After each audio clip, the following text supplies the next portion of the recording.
Estimados estudiantes de grado 11, este es un video explicativo muy general sobre los números reales, sobre esta pequeña estructura que está aquí en la cartilla, un pequeño esquema sobre los distintos conjuntos que conforman a los números reales. Entonces tenemos dos primeros grandes conjuntos, por decirlo así. Está por un lado el conjunto de los números irracionales, decimales infinitos no periódicos. Por otro lado están los números racionales. Entonces quiere decir que los reales son la unión de estos dos conjuntos, los irracionales y los racionales. A su vez los racionales contienen a los números decimales, no enteros obviamente, y los números enteros, ¿sí? Que se representan con una Z.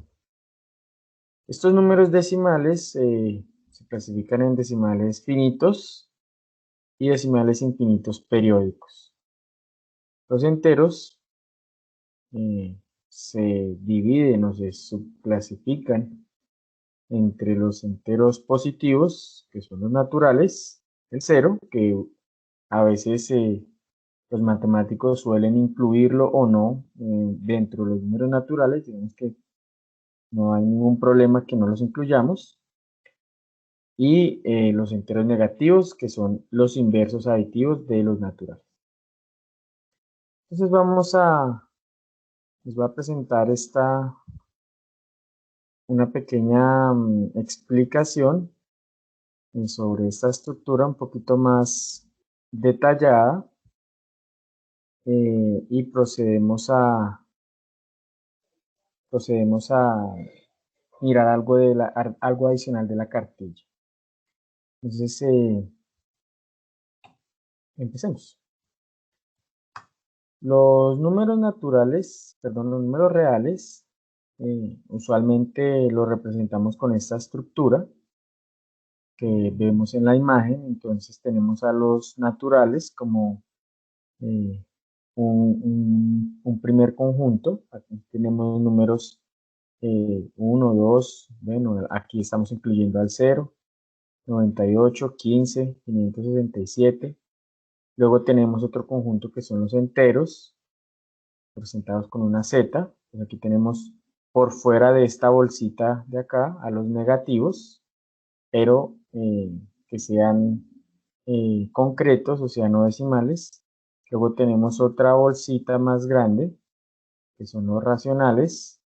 Entonces se incluyen a los enteros y a los naturales, pero por fuera de estas bolsitas tenemos a las fracciones que generan decimales finitos o periódicos.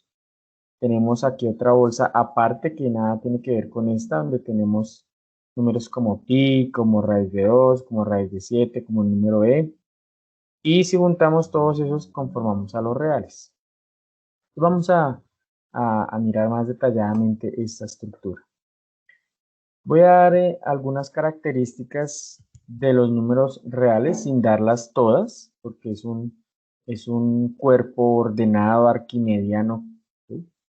Entonces comprende muchas propiedades, es digamos que la base del cálculo, ¿sí?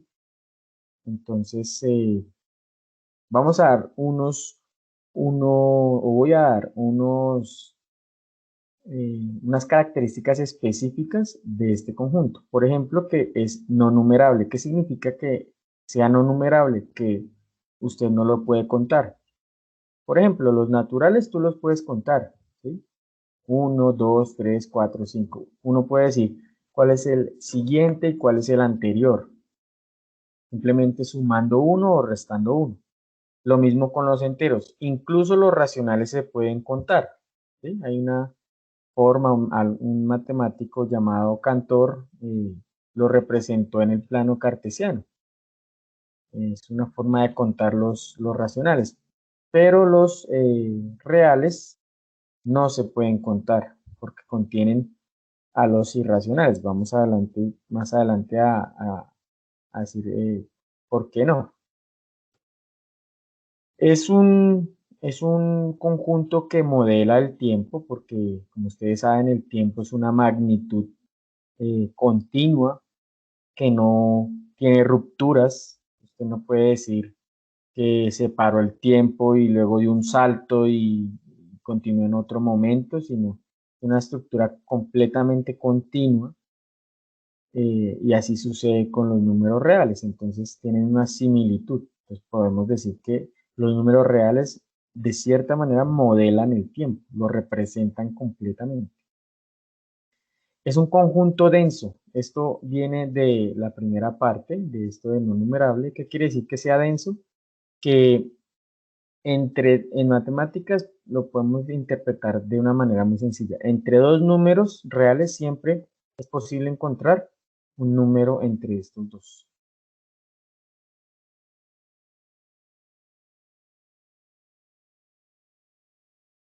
Empecemos con los números naturales, que son los básicos. Estos son los que utilizamos para contar. Entonces, lo representamos con este diagrama de conjuntos muy sencillo. Entonces, ¿incluimos o no incluimos al cero? No importa. Por el momento no los vamos a incluir, los vamos a incluir en los enteros. O sea, aquí están todos los números con los que usted puede contar. Entonces, eh, la cantidad de personas que asisten a un concierto, entonces 3.512, ese es un número natural.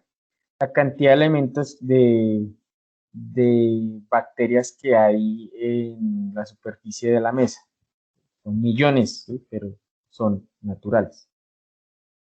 La cantidad de personas que asisten a un estadio a ver un partido de fútbol, entonces 5.324 es un número natural. Son números naturales utilizados para contar. Entonces, cuando uno cuenta, asigna cantidades concretas y positivas. Entonces, este es el primer conjunto. Digamos, lo representamos con ese eh, óvalo y allí están estos números que acabamos de nombrar. Luego le siguen los enteros, que son los utilizados para contar y adicionalmente asignar cantidades concretas negativas. Por ejemplo, cuando usted dice, expresa temperaturas bajo cero, concretas, entonces menos 3 grados, menos 5 grados, menos 15 grados. ¿Sí? Esos son los números enteros, o para expresar, por ejemplo, goles a favor, entonces más 5 goles en contra, menos 10, ¿sí? Para expresar pérdidas. Entonces, aquí tenemos a los números naturales, ¿sí? Que son los que habíamos contado anteriormente, 1, 2, 3, 4, 5, 6, 7, 8, 9, hasta el infinito positivo. Le adicionamos el 0, bueno, lo unimos con el 0, con el conjunto del 0, y lo unimos con el conjunto de los negativos, de los inversos aditivos de los naturales. Entonces, si está el 1, está su inverso aditivo, que es menos 1, el 2 y su inverso aditivo menos 2, el menos 3 y su inverso aditivo 3, y así sucesivamente. Entonces, hay la misma cantidad que en los números naturales, pero aquí tenemos la característica que tenemos a los negativos. ¿Listo? Entonces es como si tuviéramos los naturales y los metiéramos dentro de una bolsita más grande, entre comillas más grande, que se llama los enteros. Entonces aquí en este diagrama verde está el 1, el 2, el 3, el 4, el 5, el 6, el 7, ta, ta, ta, ta, ta, ta. Y aquí por fuerita, donde está la parte morada, tenemos al 0, al menos 1, al menos 2, al menos 3, al menos 4. Pero todos esos que están dentro de esa bolsa son enteros. Entonces yo puedo decir que los naturales son enteros, porque están dentro de los enteros. Los naturales son números enteros. Pero no son todos los números enteros, porque están los negativos. Luego tenemos a los racionales. Entonces, son aquellos números que son la división de dos números enteros, o sea, resultan de dividir dos números enteros. Entonces, en un lenguaje un poco más técnico, podemos decir que Q que es la forma en que representamos o la letra que le asociamos a los racionales, es el conjunto de todos los x, o sea, todos los números que son iguales a A sobre B, o sea, que son una fracción o una división de dos números. Con A y B, o sea, siendo A y B números enteros, A y B pertenecen a Z, significa eso. A, B, esta E significa pertenece y esta Z significa enteros. Entonces, querría decir esto que son los números que tienen la forma A sobre B con A y B números enteros y B diferente a cero. Esto porque la división por cero no existe. Son conocidos por tener dos representaciones, entonces se pueden representar como fracción o como número decimal. Al dividir dos números enteros, yo puedo obtener otro número entero, puedo obtener un decimal infinito o puedo obtener un decimal infinito periódico puro o mixto. Entonces vamos a mirar, por ejemplo, eso que les estaba diciendo. Entonces coja dos números enteros, entonces digamos 9 y 3. Pues divídalos. 9 dividido en 3. ¿Cuánto le da? Pues le da 3, ¿cierto? Entonces escogí un número entero, que fue el 9, positivo, un número entero, otro entero positivo, que es el 3, los dividí y obtuve otro número entero. También puedo tener, por ejemplo, obtener menos 9 dividido en 3. Bueno, perdón, aquí no me salió. Es con este menos. Menos 9 dividido en 3. Oye, ¿qué pasa? Que no lo puedo poner allá. Perdón. Entonces, de nuevo. 9 menos 9 dividido en 3. Entonces estoy cogiendo un número negativo entre un número positivo, que es un entero negativo que es menos 9, un entero positivo que es 3, y el resultado me da otro entero, que es negativo en este caso. Pero no siempre pasa de esa manera. Si digamos que yo quiero coger un entero negativo, puede ser, y lo divido entre otro entero positivo. Pero aquí ya me da un número, no me da un número entero, me da un número infinito, un decimal infinito periódico. Entonces, este es menos 1,3 gorrito, o sea, 3, 3, 3, 3, 3, 3. Este es al que se conoce como un decimal infinito periódico puro. Pero también puedo obtener un decimal finito. Por ejemplo, si yo cojo 14 y lo divido entre menos 5. Entonces, si yo cojo 14 y lo divido entre menos 5, me da menos 2,8. Escogí un entero positivo, lo dividí en un entero negativo, me dio un decimal, pero finito. ¿Por qué finito? Porque de la coma hacia la derecha solo tiene un dígito, que es el 8. ¿Listo? Puedo obtener también un decimal infinito periódico mixto. Entonces, por ejemplo, si yo cojo 4 y lo divido en 99. Entonces me da 0.04040404. Ah, bueno, perdón. Este es un decimal finito puro también, pero entonces la diferencia es que aquí hay un número, en su expansión decimal, hay dos números que se repiten, que son el, el 04040404.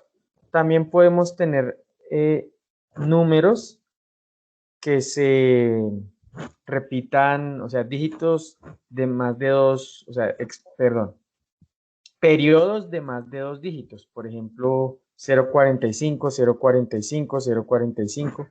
Entonces, por ejemplo, si yo a 4 ya no lo divido por 99, sino lo divido por 999. Pues aquí tendremos tres dígitos, 0.004004004004. ¿Sí? Estos siguen siendo decimales infinitos periódicos puros. ¿Sí? También tenemos, si yo quiero obtener un decimal eh, infinito periódico, pero ya no puro, sino mixto, entonces 3 dividido, por ejemplo, en 90. Entonces aquí tengo 0.033333. ¿Cuál es la diferencia con estos, con los anteriores? Si ustedes se fijan, menos 1,3333 solo tiene un dígito que se repite, que es el 3. 0.040404 tiene dos dígitos que se repiten. Este de acá, 0.004004, tiene tres dígitos que se repiten.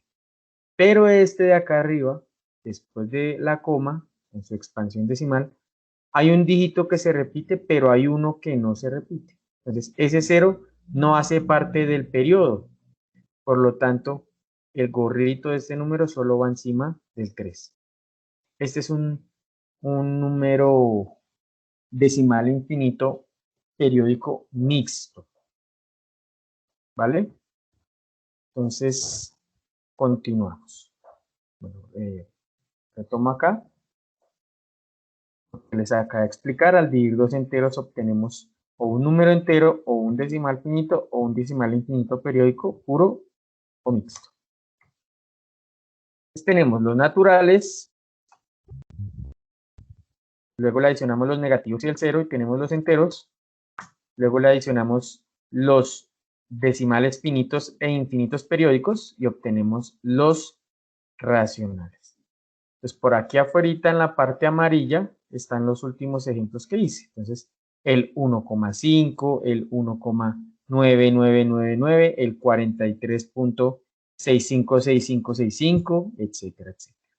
Esos son los racionales. Ah, bueno, perdón. Quiere decir entonces que cuando hablamos de racionales, hablamos de los decimales infinitos periódicos, de los decimales finitos y de los números enteros. Obviamente también de los naturales.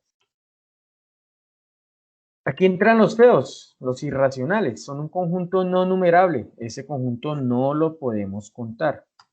Y se puede representar así. Entonces son lo contrario de los racionales. Son los números que no se pueden expresar como una fracción. O sea, no podemos encontrar un número irracional que sea el resultado de dividir dos enteros. ¿Listo? Aquí tenemos, bueno, por lo tanto tenemos a los decimales infinitos no periódicos. Los números irracionales son una islita solos allí. Dentro de estos irracionales podemos encontrar distintos tipos, pero digamos que ahí no nos vamos a meter, ¿listo? Solamente estamos nombrándolos. Entre los más comunes, pues tenemos al número pi, al número de oro, a la constante de Euler, a la raíz de 2, a la raíz de 5, a la raíz de cualquier número primo. ¿Mm? Bueno, perdón que tuve un problemita aquí de internet, entonces todas las combinaciones posibles que podamos tener entre dos irracionales son irracionales, o entre un racional y cualquier otro, entre un irracional y cualquier otro racional son irracionales, o entre dos irracionales. Es pi más 4, 2 pi más c, raíz de 2 séptimos, pi a la 3, o pi cuartos más raíz de 5, etcétera, etcétera. El cardinal de los números irracionales, o sea, la cantidad de números irracionales es la misma que los números reales, que la de los números reales. Si yo quiero escribir un irracional como decimal, solamente basta con escribir una expansión decimal infinita sin ningún patrón. Por ejemplo, este número de acá. No sabríamos cuál es el último dígito, el siguiente dígito. ¿Sí? El último no, porque pues es un número infinito. Entonces tenemos este esquema. Naturales, enteros, racionales, luego otro aparte, los irracionales, y los dos conjuntos dan los reales. Si unimos todos estos conjuntos, obtenemos la recta numérica completa, por lo que todo punto sobre la recta numérica es un número real y viceversa. Todo número real es un punto sobre la recta numérica. Entonces espero que este pequeño video explicativo sea de ayuda para el siguiente punto de la cartilla, que es este de acá. Entonces vamos a ir a mirar rápidamente.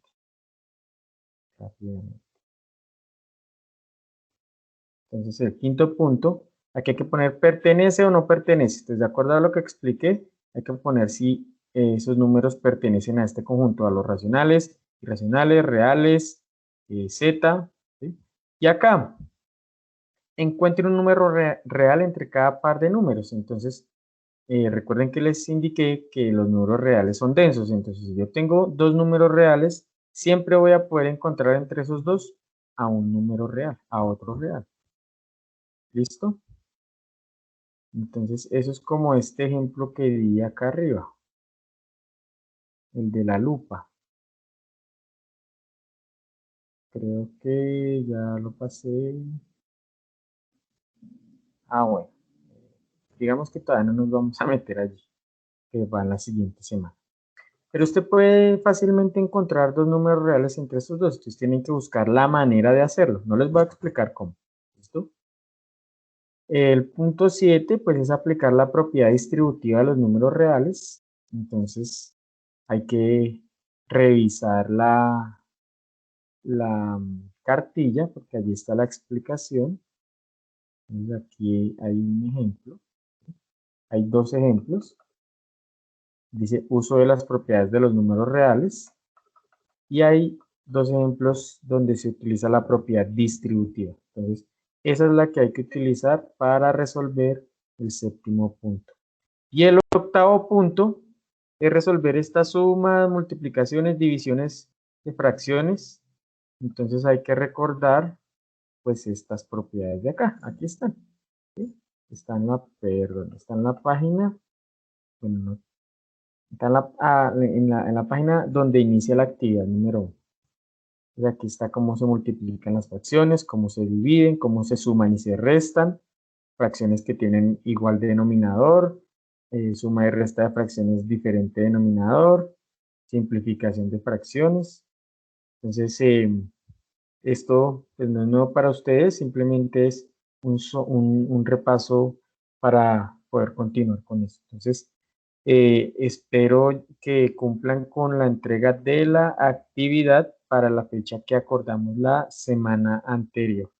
Si no estoy mal, mirando aquí el cronograma, ya les confirmo, creo que la dejamos para el viernes 5 de febrero, si no estoy mal. Entonces, para que por favor entreguen esa actividad a más tardar esta fecha. Juntando el punto 5, es el 6, el 7 y el 8. Esta semana estábamos trabajando estos puntos que los expliqué durante la clase. Entonces, el video termina ya por hoy. Cualquier pregunta que tengan, no duden en comunicármela a mi WhatsApp o a mi correo electrónico.